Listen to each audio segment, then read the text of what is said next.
Good afternoon. I'm Frank Kabu. Today, we're going to look at year in review for 2021. I'm joined by... I'm Jacqueline Mwangi, and let's start. All right, so today we're going to talk about the things that you've noticed as the happenings of digital for 2021. And I think one of the key things that we've noticed as a growth for this part of the year would be the use of influencers. And I think more to it is, you've seen celebrities as influencers being used as the most over the couple of years that we've been in existence of digital. But now I think the focus has changed. And I don't know what you've noticed, Jackie, for this past year that cements what the term influencer means nowadays. Yeah, definitely there have been a shift from those mega influencers to the nano influencers, mostly because from what I've picked with the big influencers, everyone is after them. The believability has gone low, cause as long as there is cash, then they are in. But with nano influencers, it's easier. Like the believability is high, and most of them, they don't go for what they don't use, so they are easy to connect with the audience. What about now when you think about awareness? I think majority of these big influencers, celebrity influencers, play that card a lot when you're negotiating with them in terms of what engagement rates they would get with the following that they have. Do you think that's still valuable in today's context in terms of influencing? Right now, we are not going, most of the companies and brands, they are not going for engagement. They are going for return on investment. So whether they get engagement or not, without the return of investment, they won't go for that. You see, with most for brand awareness, mega influencers, they are fully delivering on that. But what they are not delivering is why. The reason why should I use that brand? Why should I go for that brand? And that's where the shift is. What you find with nano influencers is that they won't give you that big brand awareness, but they'll give you that audience, that authentic audience that you are looking for. This is more on a personal note. I don't know, do you have a loyal influencer that you follow personally? Maybe you can just talk about the products they seem to push, and they really address that whenever you tune in to listen to what they're offering. Yeah, I do, but for me, it's more of passionate about that person. I tend to follow Joanna Kenodia. She's an influencer, and also she has a brand, the lipstick company. And yeah, I follow her. I tend I've even subscribed to her content, and with that, you'll tend to find that anything she does or the products she uses, whenever I go to a supermarket or to any store, I'll look for them. So, like I was mentioning, I think one of the influencers I follow he's a YouTuber, Conversations, an enemy, say, because I used to do car vlogs back in the day. Yeah. But I think the rise of the believability of those small influencers, nano influencers, play a really huge critical role in terms of not just them consuming a product without them consuming a product, and them consuming a product but not them consuming a product is they're being paid. It's a paid partnership, but they're not really brand users. And I think that's the main thing that, like you've said, resonates with the audiences in terms of return on investment. That's quite key. When you are following something, what do you go for? It's believability. Like, are you a customer of what you are trying to push? I think that's the main thing for me. What about from an individual point of view? Still the same. If you're influencing something because of the sake, I won't believe you. But if you are a user of the product, tell me the goods, the bads, the uglies, without hiding face or in terms of what that product does. I think that's a believable aspect. Today, if I tell you, Manze, Bic is the best biro to use, and I preach Bic is the best biro to use, and I don't tell you if you put it in the pocket when the sun is out, it will melt in your pocket. You're just selling one aspect of that Bic, which is the best, but you're not telling me why it's not the best as well. So I think that believability plays a very critical part in just consuming content. Yeah, also the other problem we have with these mega influencers is that they are very much plastic. They'll go for anything, and sometimes they even position some of the products where they don't use them. So as a consumer, you keep on wondering, like, why was that there? It was like a misplaced ad. So yeah, I guess what we should be looking for is the nano influencers, and also for it's good for the brands to note, like, whenever something I've realized, most of the brands, they are like, no, we don't know that person. Like, even you can't give some very nice recommendations. I'm not yet sure how to address such an issue. I don't know if you have an idea. Well, I guess it's an issue that will still continuously face. I don't think it's something that you can explain till they feel the impact of when they've signed someone, and proving return on investment is quite hard. And I think that lesson becomes more of a lesson at that point. So I believe you have to dip your toes in the water and see what comes out of it, and then take the learnings from it. Yeah, that will be a very expensive lesson. Yeah, true.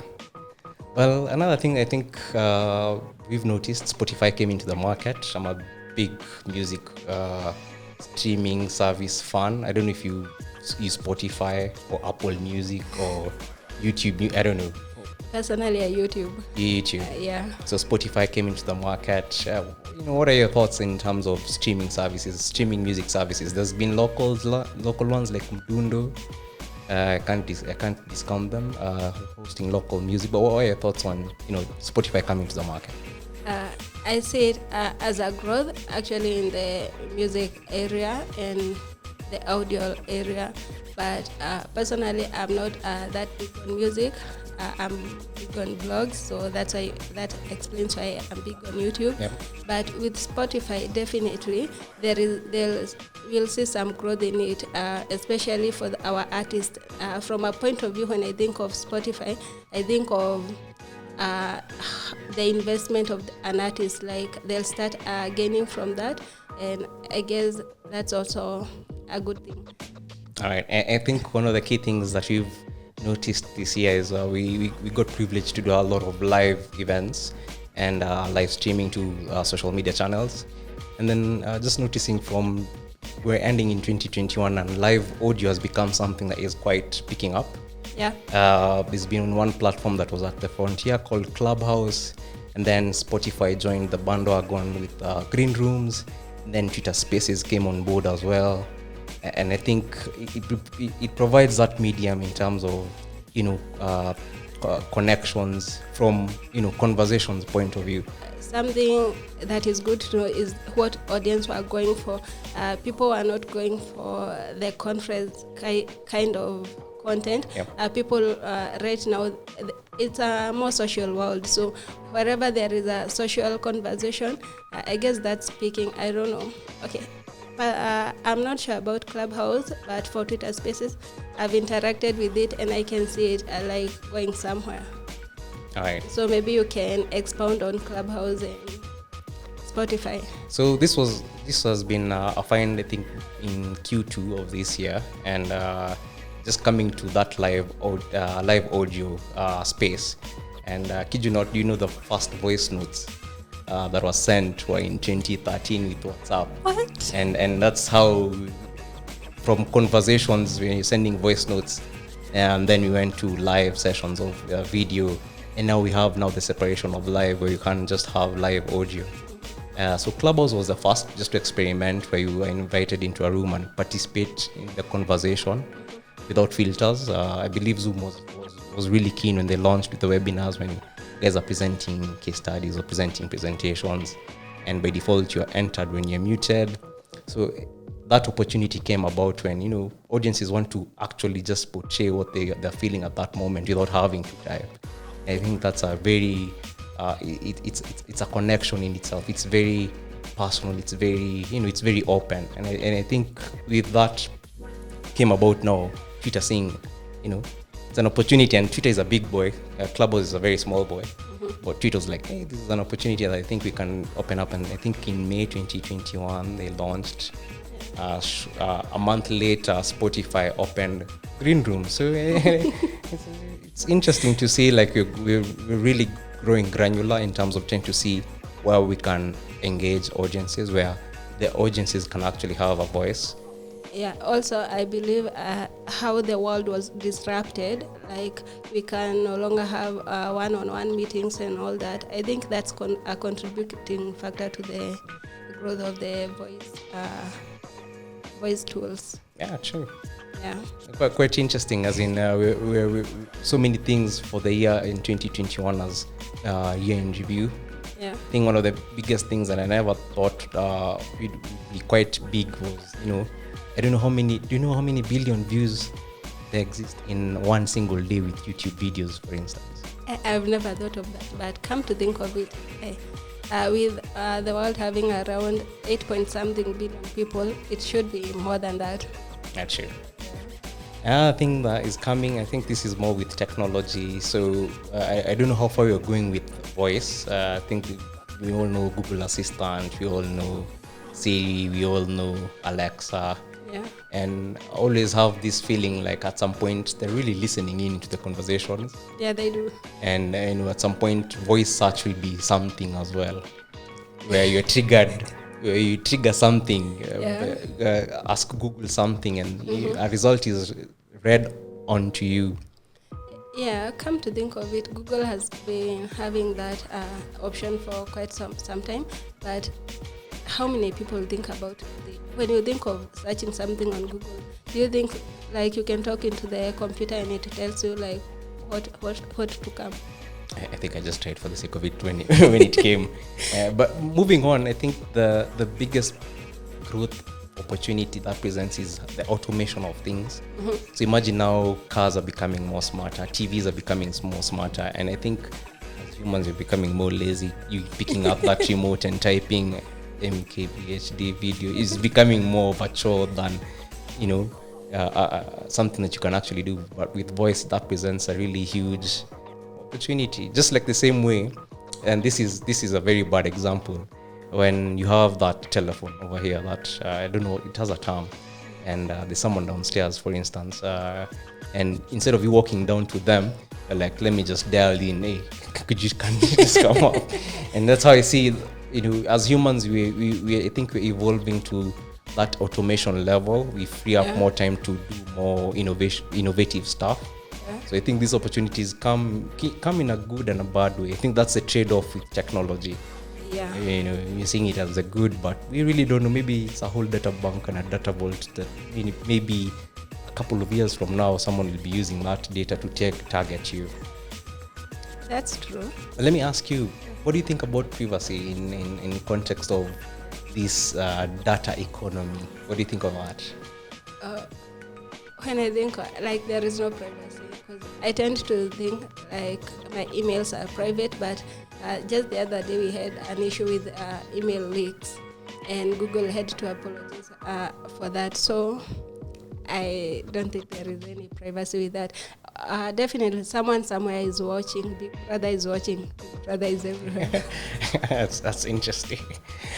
So dialing back now to also the point you had about the influencers, I think we're in a creator's economy where you can, it's become a trade in itself, and more content creators are there, more content producers are there, which plays a very huge role and opportunity for.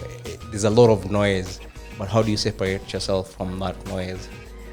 That's a good one, because one of the issues that I'm finding, especially for the future, given that this year we've seen a rise in so many social users and so many people using the internet, I think we'll have a problem if we don't adapt to specialization.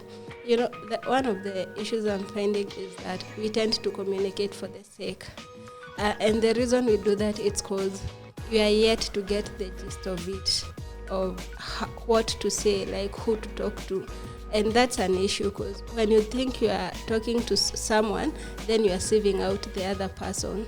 I guess that's where we need to dwell. Like, we should have like small groups that we are talking to instead of talking general to everyone.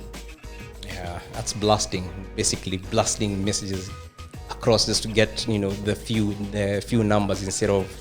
And that leads to, I think one of the key things that is growing is I think this year we've not done a lot of lead generation campaigns, but looking at 2020, just when COVID hit, it was more of lead generation campaigns. And when I think about it, you're morphing into, not just blasting, because you're blasting to get the few, but you can work in reverse with demand generation, where you actually look for those few numbers and try and make up a consistent customer base where the actual users of the product, they are loyalists, they can preach that product to someone else.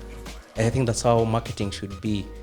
Yeah, come to think of it, what I've realized is that brands are moving away from the normal advertising. They are becoming more targeted to smaller groups. Actually, I see the rise of Facebook groups in the coming few years, because that's where people are. That's where we have that authentic audience. I think that's something to look out for. True. I think I've 15 Facebook groups as we speak. One's for construction, one's for motor. And you're actually right, in terms of the other conversations that happens in those groups, someone will ask a question in terms of where do we source for the cheapest cement. And by the time a brand gets to that person, an answer has been put up by someone who maybe is a brand user in that group, which becomes, a point of quick turnaround information where someone converts there on the go, rather than trying to search someone constructing a house now. I think those groups really make sense, because even in our own circles, in our own WhatsApp groups, we tend to push out communication that really resonates with the group. Yeah. So recommendations will be a key thing to look out in the coming year, because you find that when I recommend something to a friend, they are likely to get it rather than when they get it from somewhere else. So getting to talk to those specific individuals is what we are looking for. Also, an interesting thing I've been thinking about is that I tend to see WhatsApp I'm thinking WhatsApp might be start producing statistics for their messages. I don't know why, but given that they were bought by Facebook, I see that one happening very soon. True, and I think out of that is opportunity to sell data, like there are these groups, there are these conversations that are happening, is there a way? And I think that also happens naturally for our clients. They ask, do you have a pool of WhatsApp groups? And it's more on data collection. Where can I place my brand based on the interests of those groups? Yeah, which is quite interesting. And another thing that I've noticed, I've sent a bunch of newsletters this year for one of our clients, and I was asking myself, do newsletters still work? I find it to be like the old dog. No offense to the newspapers, but is it in this world of I can subscribe to a channel without having to leave my email address? It just gives me notifications, topical notifications. Let's say, for instance, Google Trends. When you subscribe to cars, for instance, and then you see trending this week in cars, without having to leave a lot of your details, without having to receive a newsletter. Do you still think it's a valuable platform? Actually, I think newsletters is one of the things that should stay, because if you're subscribed to something, you'll receive. You can't subscribe without thinking about that thing, without liking that thing. So if you're subscribed to it, it means you want that information. You want more access to that thing. So I think that is one thing that should stay. Speaking of which, just talked about the old dog, the newspapers. What do you think about guys digitizing their papers and putting subscription to those papers? Because I've really struggled myself. When I read an article halfway and I was like, pay 100 shillings, and I'm like, it's a newspaper. Isn't the online version? Maybe it's me. Yeah. Or maybe, I don't know if you've had a better experience, a different experience, but you can just highlight. Okay, from thinking the companies that are doing that, I think they are looking for more ways to generate revenue. But thinking from the consumer's point of view, I would rather they sell through the ads than sell me the newspaper. Because when I see that, I don't want to mention names here. I was about to, but there are some newspapers, there are some sites I don't visit anymore. Because the story is very enticing, but halfway you're subscribe, you can't even finish that, and you're for this amount, no. And I think that also leads to how blogs are set up. And I think looking at, I think in 2023, Google's trying to find a way of removing cookies. And the old way of now retaining those users is getting their email addresses and the personal details. And the only way you do, you can only pass now that communication is through newsletters. So I'm tending to think in 2023 we'll see even guys pushing more guys to subscribe, to leave their details for newsletters, because that will be the only medium now you can actually now push your messaging. Because with cookies it's already collecting data, it's passing that data, it's selling that data. How I think there'll be a rise, but that's not the thing. If all brands, for instance, all cookies are cut, that will be the first touch point where someone goes in terms of, I want to get this number of user base, I want to pass this communication to them, and it's just one newsletter. Yeah, I really hope Google won't do that, because they do save us a lot as consumers. I believe they should do that, because I think there's a lot of data collection on us that we don't even know. and policies come late to the party. Yeah. Because mistakes have happened. That's what I say. It's like even when you look at GDPR, came late to the party when something had happened. Yeah. And that's, I think, if policies could come into play early on, I think that's a way of protecting the users, because it's the same way, even us as marketers, when you think about the end user, all you're thinking is, I need to push this product, I need to show this product, I need to get that contact. And at some point you don't think about their consent, and consent is really big in terms of when you're pushing. I can't come and force anything down your throat without you giving me the consent in the first place. Yeah, as much as I get that, Yeah. but still, the cookies are a saver. Actually, they ask for permission, like this site uses cookies and all that, and then you accept or deny it. But without the cookies, the consumer will be limited, because for example, I'm looking for something, I won't get like a variety of those things. But with cookies, like, they know this is where my interest is, and they're way easily to recommend something that I wouldn't have thought of. So I'm not sure the direction they should take. Actually, something interesting. We just got our iPhone to do content, and one of the key things when I was installing the app was, permissions, in terms of the apps, what you should allow, what you shouldn't allow at the time of use on those things. And it really came to my mind in terms of, if this is a technology brand that is pushing that agenda. And I think also when you look at even the Android 4 that has been introduced, I think this year, you can actually choose now, you can set those permissions. And it makes me wonder how much data has been collected. Is it really beneficial for me if I give out everything? And where you say that is just looking at those terms and conditions. It's normally paragraphs. You don't have time to take to legal. You don't have back and forths with what you're signing up for. You're just hoping they're of the best interest, and by the time you know it, data leaks do happen. Yeah, as much as I get where we are going and where we are coming from, I still feel like by giving out our information, we make the world a better place. Yep. So why should we stay with whatever we know, the information and all that, while it will be used for a better use?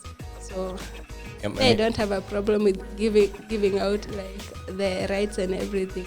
But I don't know about you. I just look at it from a burglar point of view. I'm announcing I stay in this place.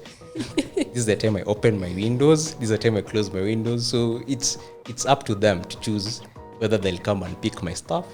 Why are you not thinking of, like, you are a shop and you are selling this and that and that? Why are you only looking at it from one point of view? Because I collect data. I used to collect data, that's why. Moving in terms of now conversations, and I think something that has come strong this year would be Kenyan conversations on these social channels, and there's been a lot of clout chasing where people just put out stories and and people follow those stories. People put clickbait on those stories. And when I look at now the general content beat, do you find ourselves losing the plot as people who are creating content, people consuming that content? Do you think at some point you're really losing, or it's just part of entertainment? And because as content people who create content, there's some level of influence, there's some level of trust, there's some level of when the audience is consuming that stuff. And true to it, some people don't really think about that. They're all about chasing those views, chasing those impressions, chasing those link clicks, for instance. What do you think about content creators who are chasing clout chasing? Do you think it has entertainment value? Do you think it's just being in the trend at that time? Do you think it's sustainable? What I've been feeling is that when most of these people are creating content, when they're starting out, they tend to have some objectives and some goals to meet. But with time, I guess, is it fame or is it the platforms that have grown bigger than themselves? So instead of staying objective, they tend now to start looking for more. And in that looking for more, they lose out on what they once believed in. Cool.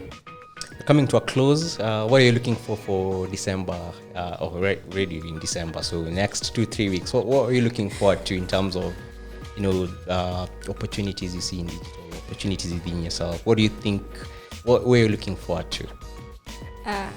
For December is quite tricky in terms of what I'm looking for, because there is a lot of noise and a lot of clutter in the digital space. So it's hard for me to quite tell what to look out for, but I'm open. I'm open to what's coming through, and yeah. I think I'm looking forward to the memes. January is around the corner. You guys going broke. Save your use your November salary for December. Okay, it's just pure noise. But I think I'm just looking generally, or rather hoping for entertainment content. I think going into this season, it's more light. It's not, if you're selling a product, it should be lightly. It's not heavily like come buy this and that. It should be that festive mood, that festivity. It should be very, very light. Do you think brands are actually exploring that, exploring with moments? Because moments is quite key in terms of where you are at, based on your brand interaction. That moment, I've never interacted with you, but you've positioned yourself in a moment where I feel like I can actually do a purchase, or can listen to you. What do you think brands can actually do?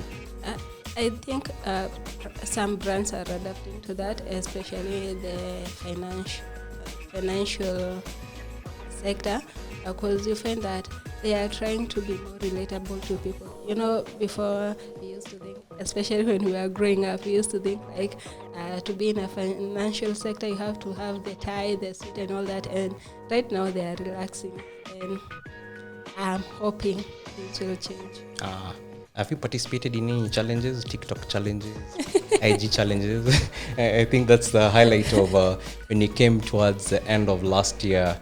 And this year, I've seen a lot of dance challenges on social media, and guys actually just, it's been a trend in itself. Guys going over and beyond, even in moving water to do challenges, the win match and all that. What do you think of? Is it just entertainment? Is it just part of being social, actually?